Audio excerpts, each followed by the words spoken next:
it wants to misinform people about this tragedy.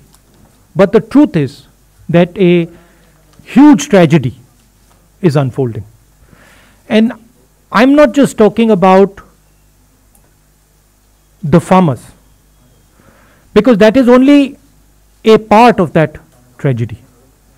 And I would like to go into a little bit of detail about what is happening to our country. And I think it is important that youngsters who believe in the future of this country listen carefully to what I am saying, because this is not about the present. What is happening is about your future and this country's ability to be economically strong, this country's ability to give you a job, this country's ability to stand tall among other nations. So, what we are seeing, and we've seen it in industry after industry after industry. We've seen it in when it comes to the airports. We've seen it when it comes to infrastructure. We've seen it when it comes to power. We've seen it when it comes to telecom. We've seen it when it comes to retail. Across the board, what we are watching is the development of massive monopolies in this country. What do I mean? I mean that 3, 4, 5 people are now owning this country.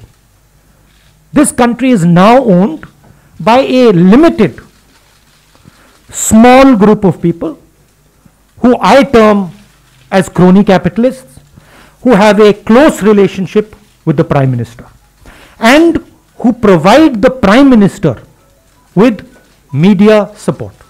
And I don't mean you, because you are not the decision makers. I mean the forces that control you. Which was the space that was protected from monopolies until now?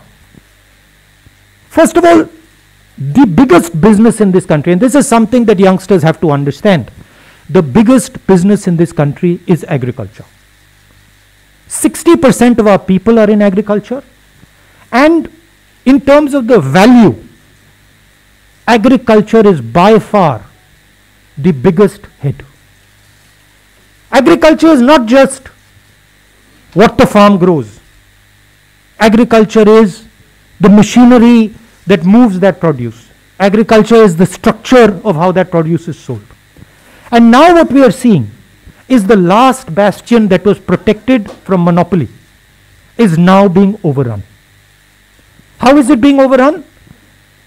3 new laws have been passed. They are designed to destroy Indian agriculture. How are they designed to do it?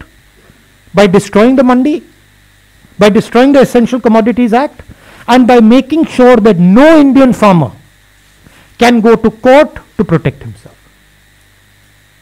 And to me it is a tragedy that this entire country is just watching this ridiculous show.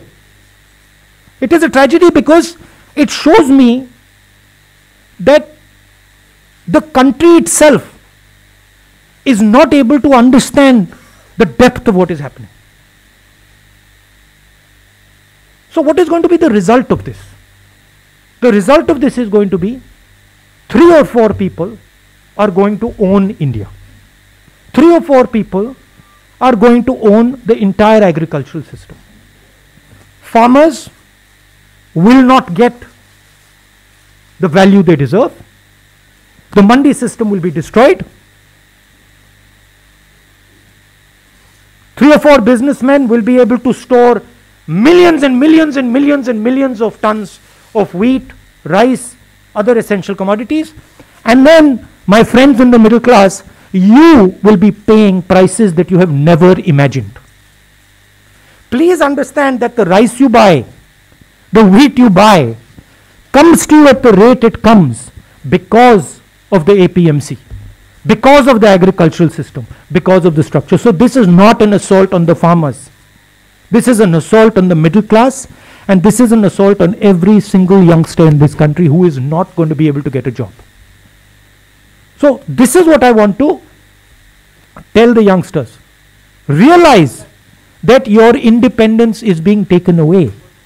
Realize that this happened before, and we fought this, and everything we have today is because of the fight that we fought. And the same exact thing is happening to India today. This is the simplest way I can put it. So, why are the farmers of Punjab and the farmers of Haryana standing there? Who are they? They are the patriots of this country who are protecting the livelihood of 60% of this country. I 100% support them. And I go further. Every single Indian person should support them because they are fighting for us. They are not fighting for themselves. They are fighting to prevent this country from falling into the hands of 2 or 3 people. That is the heart of what I wanted to say. मैं हिंदी में बोल देता हूं. देखिए, अगर आप पिछले 6-7 साल को देखें तो हर इंडस्ट्री में उन्हीं 4-5 लोगों की मोनोपोली बन रही है. पावर देखिए, एयरपोर्ट्स देखिए, पोर्ट्स देखिए, टेलीकॉम देखिए, जहां भी आप देखेंगे उन्हीं 4-5 लोगों की मोनोपोली बन रही है. मतलब इस देश के 4-5 नए मालिक हैं. आज तक एग्रीकल्चर में, खेती में मोनोपोली नहीं थी. आज तक हिंदुस्तान के खेतों का फायदा किसानों को जाता था, मजदूरों को जाता था, मिडिल क्लास को जाता था, गरीबों को जाता था. कैसे? एक पूरा ढांचा था जो इन लोगों की रक्षा करता था. उसमें मंडियां शामिल थीं, उसमें एसेंशियल कमोडिटीज एक्ट शामिल था, उसमें लीगल सिस्टम शामिल था. ये 3 कानून खेती में, एग्रीकल्चर में एक बार फिर जो इंडिपेंडेंस से पहले हालत थी वो करने जा रहे हैं. 4-5 लोगों के हाथ में पूरा का पूरा एग्री हिंदुस्तान की खेती का ढांचा नरेंद्र मोदी जी दे रहे हैं. इसीलिए किसान बाहर खड़े हैं और किसान अपनी रक्षा नहीं कर रहे हैं. और ये हमारे मिडिल क्लास भाइयों को और खासतौर से युवाओं को समझना होगा, वो आपकी रक्षा कर रहे हैं, वो आपके भोजन की रक्षा कर रहे हैं. और हम सबको पूरा का पूरा उनको समर्थन देना है. यह हिंदुस्तान की रियलिटी है. अब आप मुझसे कोई सवाल पूछना चाहते हैं, जरूर पूछिए.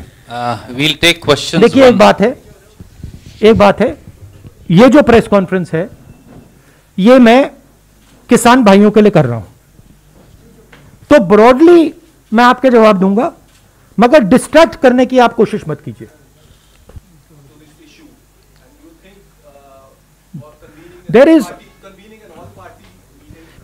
There is no deadlock. You have to understand what is going on. There is no deadlock. The government believes that they can tire out the farmers. The government, in its arrogance, believes that किसानों को थकाया जा सकता है, किसानों का बेवकूफ बनाया जा सकता है. किसानों को ना थकाया जा सकता है, ना उनका बेवकूफ बनाया जा सकता है. किसान प्रधानमंत्री से ज्यादा होशियार है. प्रधानमंत्री से ज्यादा समझ हिंदुस्तान के किसान को है, क्या हो रहा है क्या नहीं हो रहा है. तो that is the reality. Solution एक ही आएगा, ये तीनों कानूनों को वापस लेना पड़ेगा, और कोई सोल्यूशन नहीं आएगा. We are exerting more pressure.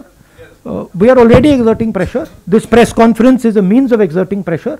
But more than exerting pressure, I think the thing to understand is that this is not about farmers. This is about the creation of massive monopolies in this country that are going to take away wealth from the people of India. This is the crux of it. Please tell me one industry in India today, just name it for me, which is not monopolized by the same 5-6 people. That is the real crux of the issue. The farmers are, this is the first step, but you will see after the farmers, India will not be able to produce jobs. Why is it that the Indian economy has gone from the best performance to the worst performance?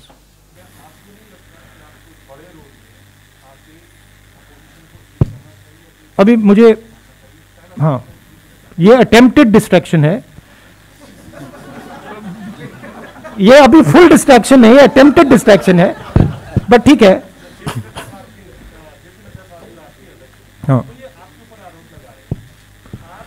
देखिए जो उनके दिल में है वो मेरे बारे में कहते हैं.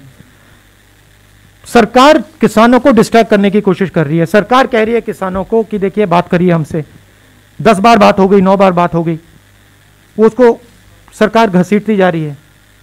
तो रियलिटी किसान जानते हैं. और राहुल गांधी कौन है, क्या करता है, हिंदुस्तान का हर किसान जानता है. किसान जानता है भट्टा परसौल में नड्डा जी नहीं खड़े थे, मैंने तो उनको नहीं देखा. लैंड एक्विजिशन समय नड्डा जी तो नहीं खड़े थे, मोदी जी तो नहीं खड़े थे, राहुल गांधी खड़ा था. तो जब किसान की जमीन का मामला था वहां पे कांग्रेस खड़ी थी. जब किसानों के कर्जा माफ करने की बात आई थी वहां कांग्रेस खड़ी थी. नड्डा जी कहां थे, मुझे तो नहीं दिखे. Thank you. Can we go to ABP Ashish? और ये मैं आपको एक और बात बता देता हूं. देखिए मेरा कैरेक्टर है, मैं ना नरेंद्र मोदी से ना इन लोगों से डरता हूं, मुझे कोई फर्क नहीं पड़ता. ठीक है, मैं साफ सुथरा आदमी हूं, मुझे ये छू नहीं सकते. बात समझिए. हां, गोली से मार सकते हैं वो अलग बात है, मगर छू नहीं सकते. और मैं देशभक्त हूं, मैं अपने देश की रक्षा करता हूं. ठीक है, और मैं करता जाऊंगा. मैं अकेला खड़ा हो जाऊंगा, पूरा देश अलग से दूसरे साइड हो जाएगा, मगर मैं अकेला खड़ा होकर खड़ा हो जाऊंगा, मुझे कोई फर्क नहीं पड़ता. ये मेरा धर्म है, मैं उनसे भी ज्यादा फैनेटिक हूं. ठीक है, और यहां क्या हो रहा है, जिस चीज के लिए देश लड़ा था 70-80 साल पहले, वो फिर से हो रहा है. आज मेरी बात मत मानो, जब गुलाम बन जाओगे तो फिर मानना. मेरे लिए एक्सेप्टेबल है, मैं तो गुलाम नहीं हूं ना. स्पेसिफिक क्वेश्चंस हैं, इसके अलावा मैं ऐड ऑन करना चाहता हूं सर, क्योंकि आज सुबह आपने भी ट्वीट किया था, जेपी नड्डा साहब ने आपसे चाइना वाले इशू पर भी सवाल पूछा है कि आप क्यों ये क्वेश्चन रेज कर रहे हैं, जबकि ये सभी ने पंडित नेहरू के जमाने में चाइना ने कब्जा. ये क्या जेपी नड्डा मेरे प्रोफेसर हैं क्या कि मैं इनको जवाब देता जाऊं? ये कौन है, ये क्या ये हिंदुस्तान के प्रोफेसर हैं, टीचर हैं क्या? उनका क्यों जवाब दूं मैं? कौन होते हैं वो? मैं हिंदुस्तान का जवाब देता हूं, किसान का जवाब देता हूं. किसान मुझसे कोई भी सवाल पूछे जवाब दूंगा. और जहां तक एग्रीकल्चरल सिस्टम की रिफॉर्म की बात है, हां हमने रिफॉर्म की बात की है, मगर हमने एग्रीकल्चरल सिस्टम को डिस्ट्रॉय करने की बात नहीं की. हमारे किसी भी कानून में यह नहीं लिखा कि किसान जाकर कोर्ट में नहीं जा सकता. हमारे किसी भी कानून में यह नहीं लिखा कि मंडी को हम खत्म कर देंगे, नष्ट कर देंगे. हमारे किसी भी कानून में नहीं लिखा कि हम मतलब 1-2 लोगों को पूरे हिंदुस्तान का अनाज स्टोर करने देंगे. कोई भी हमारा किसान, कोई भी ऐसा कानून नहीं है. सरकार ये उम्मीद कर रही है कि कभी तो बीच का कोई रास्ता निकल जाए ताकि हमारी भी फेस सेविंग हो जाए और किसानों की बात भी रह जाए. अब संसद का सत्र आने वाला है, क्या कांग्रेस पार्टी संसद के अंदर तीनों कानून को खत्म करने से कुछ भी कम पर मान सकती है, या खत्म करने के बाद नहीं, देखिए, सॉरी, खत्म करिए, दूसरा है थोड़ा डिस्ट्रैक्शन वाला. ठीक है, उसको आप बाद में बोल देना, पहले इसको मैनेज करता हूं. देखिए, ये एक प्रोसेस है. ये जो 3 कानून है, ये प्रोसेस के एक भाग है. प्रोसेस क्या थी? प्रोसेस भट्टा परसोल, प्रोसेस लैंड एक्विजिशन, प्रोसेस कि नरेंद्र मोदी जी ने कहा मैं बोनस नहीं दूंगा, एमएसपी में सही पैसा नहीं देना. आस्ते आस्ते आस्ते आस्ते नरेंद्र मोदी जी, बीजेपी किसान को कमजोर करने की कोशिश कर रहे हैं. एक बार किसान कमजोर हो गया तो फिर वो लड़ ही नहीं पाएगा. तो ये जो 3 कानून हैं, ये एक प्रोसेस है, ये यहां नहीं रुकने वाले। इनका लक्ष्य है कि हिंदुस्तान के किसान को ये खत्म करना चाहते हैं, और ये जो पूरा एग्रीकल्चरल सिस्टम है ये अपने 3-4 मित्रों को देना चाहते हैं। ये रियलिटी है, और हमारा काम हिंदुस्तान का जो किसान है उसका प्रोटेक्शन करना है। तो इस स्पेसिफिक इंस्टेंस में ये 3 कानूनों को रद्द करना ही पड़ेगा। कांग्रेस पार्टी की पोजीशन है, किसानों की पोजीशन है। मगर आप यह मत सोचिए कि अगर ये 3 कानून रद्द हो गए नरेंद्र मोदी वहां रुकेंगे, वो नहीं रुकने वाले। वो हिंदुस्तान के एग्रीकल्चरल सिस्टम को 3-4 लोगों के हाथ में करना ही चाहते हैं, और हमें उनको रोकना है। नहीं वो डिस्ट्रैक्शन वाला।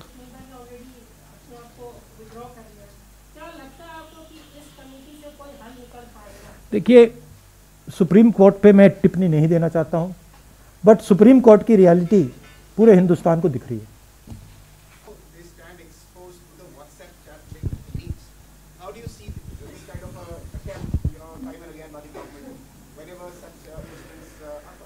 Look, the law will take its own course, but I have an observation. This was top secret information. This was not provided to anybody else. There were 4 or 5 people who knew this information. Prime Minister of India, possibly the Defense Minister of India, the Home Minister of India, the Air Force Chief. These would be the 5 people who would know this. This is a criminal act. Giving official secret information to a journalist is a criminal act, both on the part of the person who accepted it and on the part of the person who gave it. These people call themselves patriots, right? There's nothing patriotic about putting our Air Force at risk. There's nothing patriotic about taking political advantage so that our aircraft gets shot down, so that the Pakistanis know that our Air Force is coming, right? If Mr. Arnab Goswami knows, if it is on his WhatsApp, I assume the Pakistanis also know it. It's not a very big jump, right? So it is a criminal action, and that investigation should begin. I want to know whether it was the Prime Minister of India who told Arnab Goswami, or it was the Defense Minister, or it was the Home Minister, or NSA. I want to know which one of those people told this man, and this is a criminal action, so that, you know, it should be looked into. Thank you. Let me go back to Uma Shankar ji from NDTV. Also, the distressing thing, I haven't gone into the details of it, but the distressing thing to me was somebody saying this is going to be very good for us when our CRPF boys are killed, right? That is a anti-national act, and I don't like that language.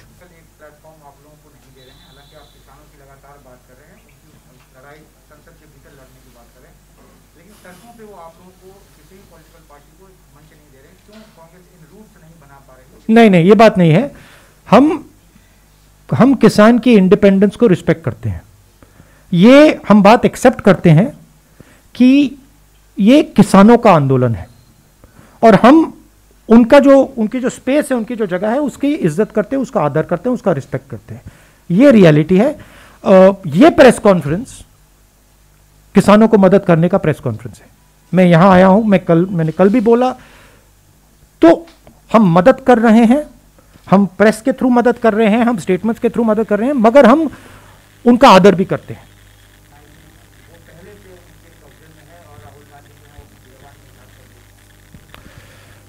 देखिए, मैंने corona के समय कहा था फरवरी में कि बहुत बड़ी प्रॉब्लम क्रिएट होने वाली है।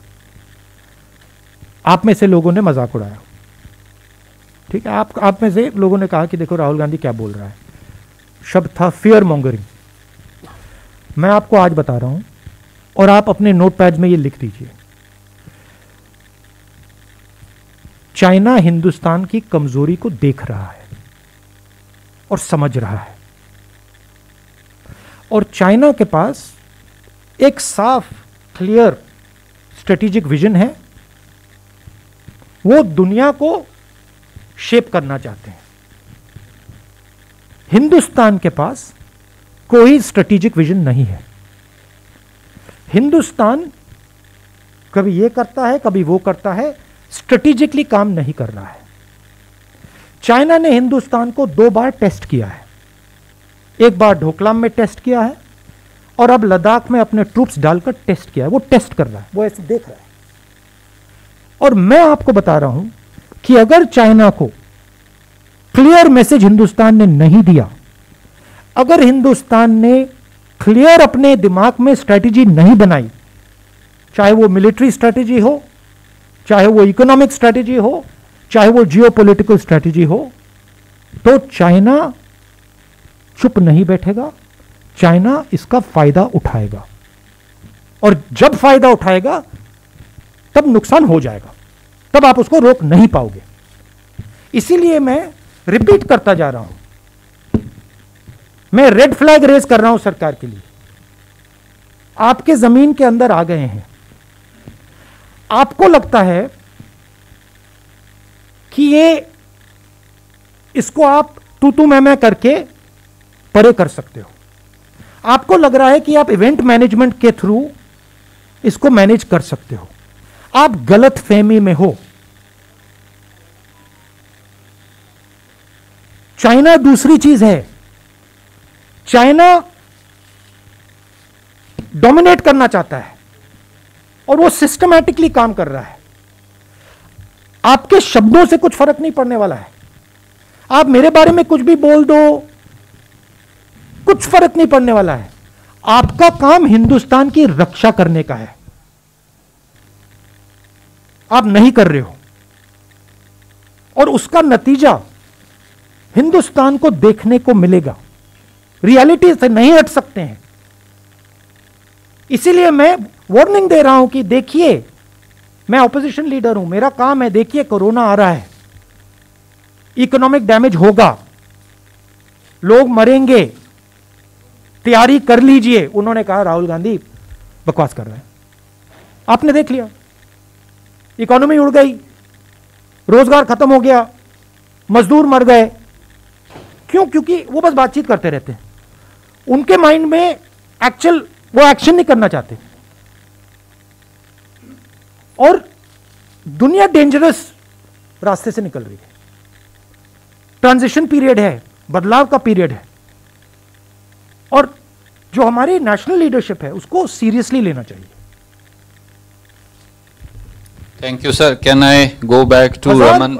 देखिए, जैसे मैंने आपसे कहा कि फार्म लॉ एक इवेंट नहीं है, एक प्रोसेस है। पहले लैंड एक्विजिशन, भट्टा पर सॉल, प्रोसेस। चाइना एक इवेंट नहीं है, चाइना एक प्रोसेस है। और मैं स्टडी करता हूं, मैं सोच समझ के बोलता हूं। मैं आपको बता रहा हूं, बहुत डेंजरस सिचुएशन बन रही है। कानून को भी सरकार को वापस लेना होगा। लेकिन एक किसान नेता का बयान कल या परसों आया था। उन्होंने कहा कि अगर विपक्ष मजबूत होता तो शायद हम लोग को सड़क पर बैठना नहीं पड़ता। कई महिलाओं ने कहा कि हम अपने घरों से नहीं निकलते हैं, लेकिन यहाँ पे सड़क पर टेंट में बैठे हुए हैं। आपको लगता है कि ये रियलिटी है, उनको भी इस बात को स्वीकार करना पड़ रहा है कि विपक्ष मजबूत नहीं है, इसी के चलते? देखिए, जो विपक्ष लड़ता है वो इंस्टीट्यूशनल फ्रेमवर्क के साथ लड़ता है। विपक्ष को फ्री एंड फेयर मीडिया की जरूरत होती है, विपक्ष को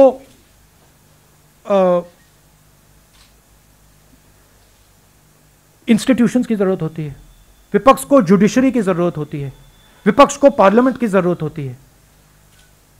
तो हर इंस्टीट्यूशन को इन लोगों ने कैप्चर कर रखा है।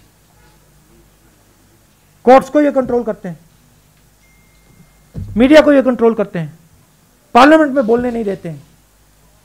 तो जिस प्रकार से अंग्रेज हिंदुस्तान को चलाते थे कि देखो,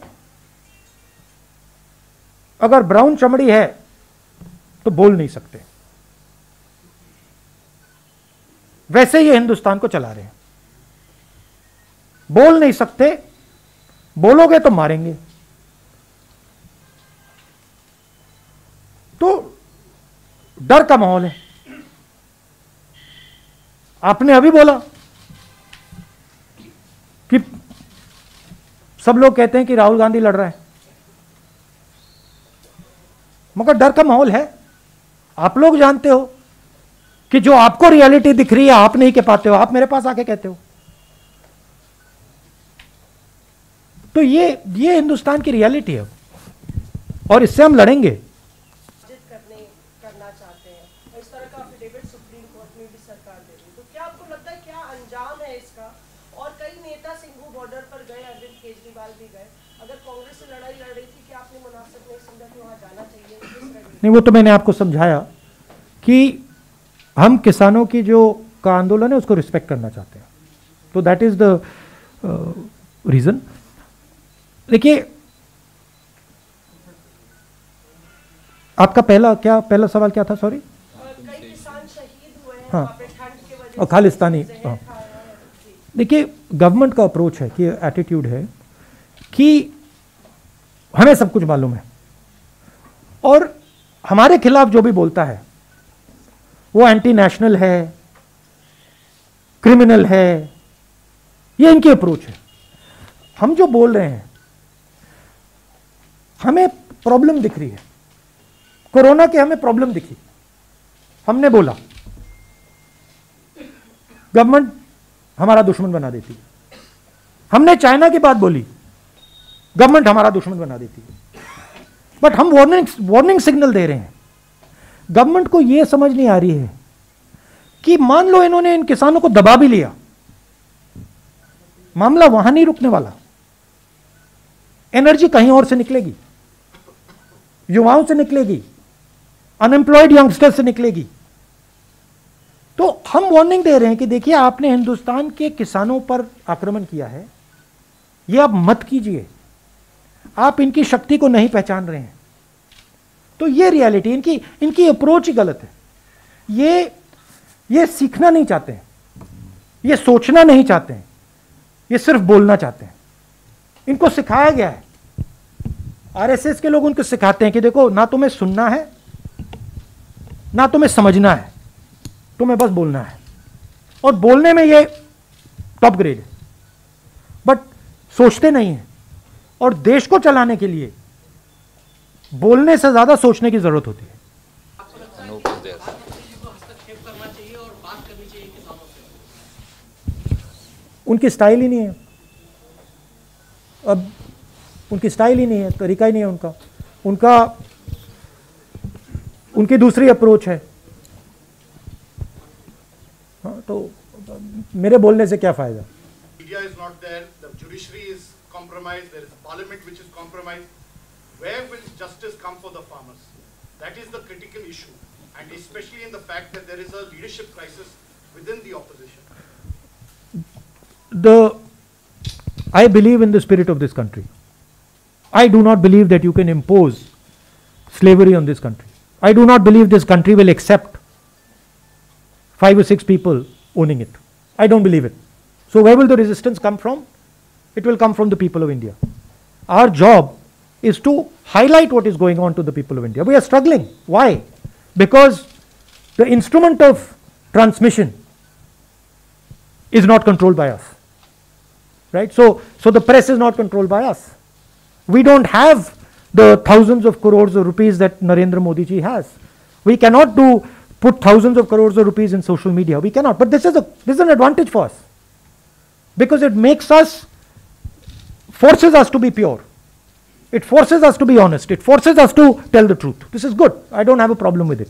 I think broadly I will tell you, if you step back a little bit, what has happened is that the vision that India had for itself from 90s has collapsed. What used to work in the 1990s does not work anymore. So India requires a new vision. It requires a new imagination. And this is all the turbulence that is taking place because India does not have a vision. And Congress Party's job and its skill is in providing that vision. So you will see that we will provide India with that vision. there are many millions of people in India who do not accept this nonsense that is going on in the country. And they understand that there is a massive failure taking place. We used to be preeminent economy in the world. We are laughing stock. We are complete laughing stock. We cannot give our youngsters jobs. Our farmers are sitting outside in the cold. I don't know why Narendra Modi ji thinks this is something to be proud of. This is something to be ashamed of. The whole world is looking and saying, what is going on? Why are lakhs of farmers sitting outside Delhi? So he is destroying India's image, which the Congress has built. Slowly, Mahatma Gandhi first. Slowly we've built it. वो उसको उड़ा रहा है. मतलब फाड़ फूड़ के फेंक रहे हैं. तो that is the reality. जब आप विपक्ष में होते हैं तभी आप फार्मर्स के साथ सिंपैथाइज करते हैं, वरना आपकी सिंपैथीज ये सवाल भट्टा परसोल में हम सरकार में थे. Please tell him to read the newspapers. और कर्जा माफ हमने 72,000 करोड़ रुपए किया. और लैंड एक्विजिशन बिल में हमने पार्लियामेंट में ऑपोजिशन में पास नहीं किया था, हम सरकार में थे. But anyway, JP Nadda is not anybody I am answering to.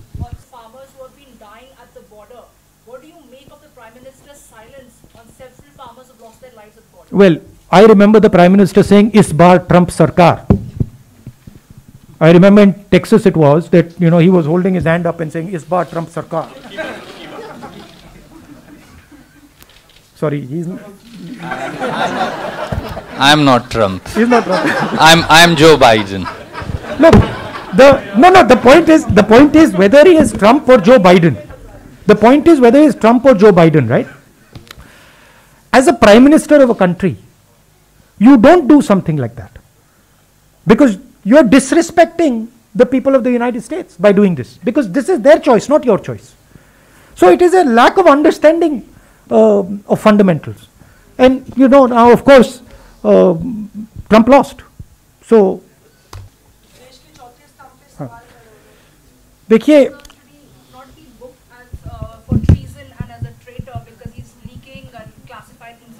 वो किसको बुक करना है? वो जर्नलिस्ट को बुक करना है या उसको उनको बुक करना है जिन्होंने इंफॉर्मेशन दिया, या दोनों को बुक करना है?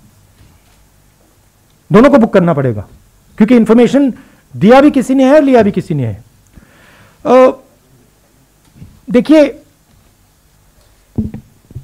एक जर्नलिस्ट को डिफेंस का सेंसिटिव इंफॉर्मेशन बालाकोट से पहले इंफॉर्मेशन दी जा रही है. उसी जर्नलिस्ट ने पहले कहा पुलवामा के बाद कि यह हमारे लिए बहुत अच्छा हुआ है. Reflection of the mindset of the prime minister. जो इनकी माइंडसेट है वो उनकी माइंडसेट है. ये देखो, हमारे लिए बहुत अच्छा हुआ है कि हमारे 40 लोग मर गए, अब हम चुनाव जीत जाएंगे. आपने इंफॉर्मेशन दी, इंफॉर्मेशन 4-5 लोगों के पास थी. ऐसे मिशन में पायलट्स के पास नहीं होती है. ऐसे मिशन में पायलट्स को लास्ट मिनट में मिलती है. एयर चीफ के पास थी, prime minister, home minister, defence minister, NSA. इन 5 लोगों में से किसी ने इस व्यक्ति को यह इंफॉर्मेशन दी. यह क्रिमिनल एक्शन है. पता लगाना पड़ेगा किसने दी और उन दोनों को जेल में जाना पड़ेगा. और यह प्रोसेस शुरू हो जानी चाहिए. मगर यह प्रोसेस शुरू नहीं होगी. मैं बता दूंगा आपको क्यों. क्योंकि प्रधानमंत्री ने इंफॉर्मेशन दिया होगा.